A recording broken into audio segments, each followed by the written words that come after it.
Doctora, no pagó. Llegué a un acuerdo reparatorio en fiscalía y a pesar de tener un cronograma de pago, el obligado no pagó, doctora. ¿Y ahora qué hago? Bueno, si quieres saber cuál es la respuesta y qué tienes que hacer al respecto, quédate hasta el final de este vídeo.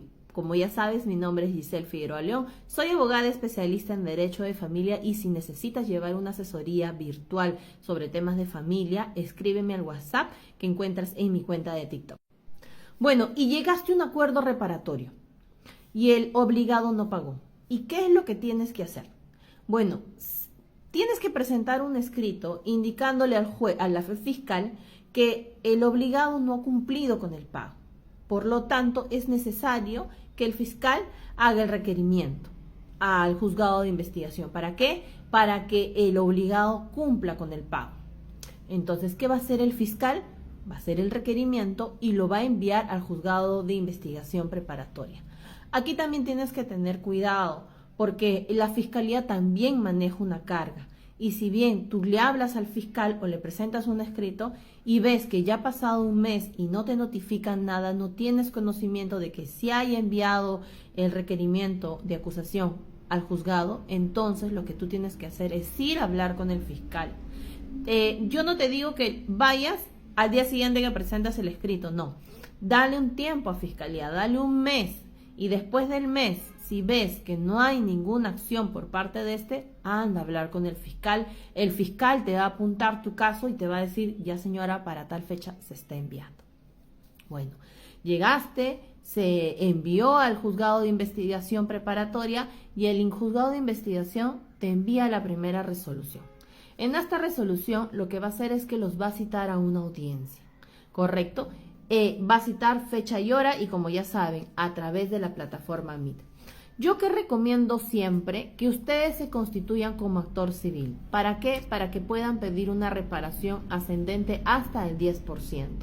Hace poco me dijo un papito que había estado justamente dentro de una audiencia similar, pero que la otra parte, el abogado de la otra parte había pedido el 30% y que el fiscal lo había aceptado y que el juez lo había aceptado y que su abogado de él lo había aceptado. Entonces, conversando él con otras personas que también habían estado en su situación, le dijeron, no, pero no es el 30%, pues, del total, de tus devengados, es el 10%, ahí tu abogado se ha quedado. Y efectivamente, el abogado no debió permitir que se asigne el 30%. ¿Por qué? Porque está fuera del marco de ley. El marco nos permite hasta el 10% del total de los devengados. Eso es lo que dice la ley. Ahora no me digan, doctora, que usted está a favor del obligado, que usted está a favor de la acreedora. No, yo le digo lo que le dice la ley.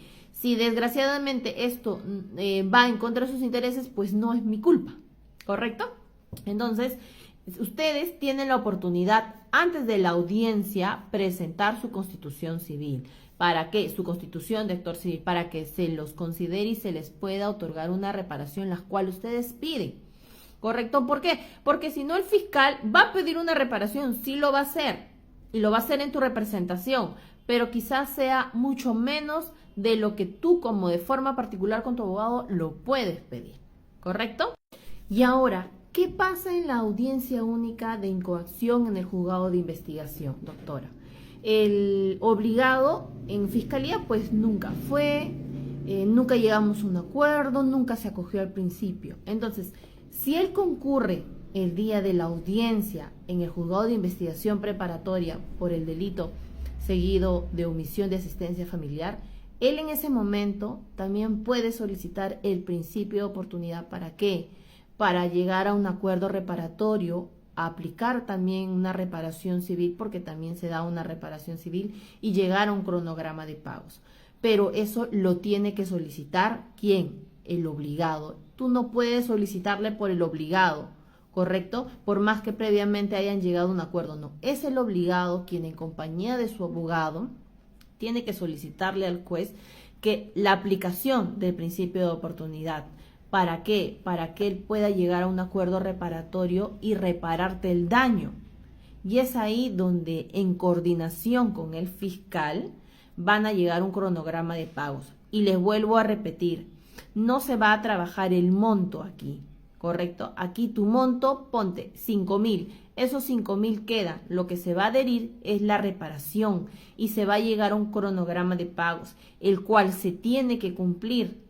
Y si no se cumple, porque el pago de la reparación y de la liquidación es también una regla de conducta. Y si no se cumple, tú puedes solicitar la revocatoria. ¿Para qué? Para que esto pase al juzgado de unipersonal y se inicie el juicio, para que sea sentenciado y pague la deuda que te debe.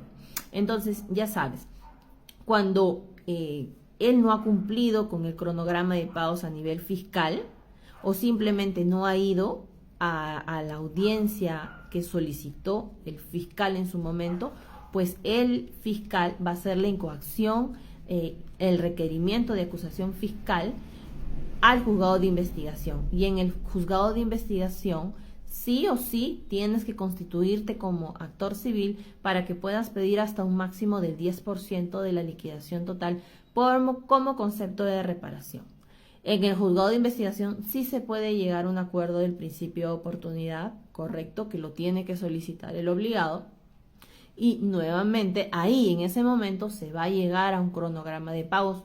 Ojo, recordemos que en el anterior, si él no se acogió al principio y no se llegó, se va a llegar y se va a acoger a este cronograma de pago. Aquí el juez también puede determinar que se deposite al número de cuenta del juzgado de investigación o se deposite directamente a tu cuenta.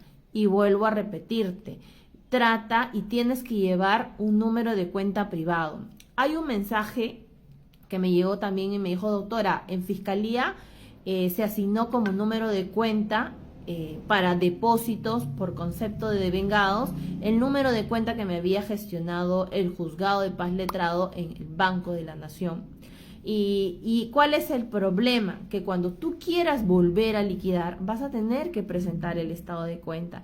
Y en el estado de cuenta se va a evidenciar los pagos que el obligado ha hecho por concepto de devengados. Y es ahí donde tú tienes que precisarle al juez en tu segunda propuesta, tercera o cuarta, no lo sé, que los montos que ascienden a tanto no son parte de la pensión de alimentos, sino son parte de devengados. Y tienes que adjuntarle, si es posible, la disposición que señala eso para que el juez, cuando lo mande al perito, el perito no lo calcule. Porque si tú no tienes la diligencia de informarle al juez cuando pidas tu segunda o tercera propuesta que haya bonos realizados a cuenta o como pago de los devengados, cuando llegue el perito liquidador simplemente lo va a considerar como pago de la pensión de alimentos y eso te va a repercutir a ti, porque simplemente no va a sacar el monto exacto de lo que realmente debe. Por eso es que yo siempre les exhorto, cuando estén ya a nivel fiscal, o por último, en el juzgado de investigación o en el unipersonal, no señalen la cuenta asignada en el Banco de la Nación como madre alimentista, sino señalen un número de cuenta que solo lo aperturen para temas de depósito de devengados. Por favor, eso para mí es muy importante. Bueno, y como les vuelvo a repetir, si desean una asesoría para ver temas de familia o omisión de asistencia familiar o violencia familiar, me escriben al WhatsApp que encuentran en mi cuenta de TikTok y me pueden buscar en redes como el canal de Tu Abogada, YouTube, Facebook e Instagram y TikTok, y pueden tener mucha más información con respecto a lo que les estoy dando en casos reales, porque ahí les pongo casos reales. En el siguiente vídeo nos vamos al juzgado unipersonal a ver qué pasó.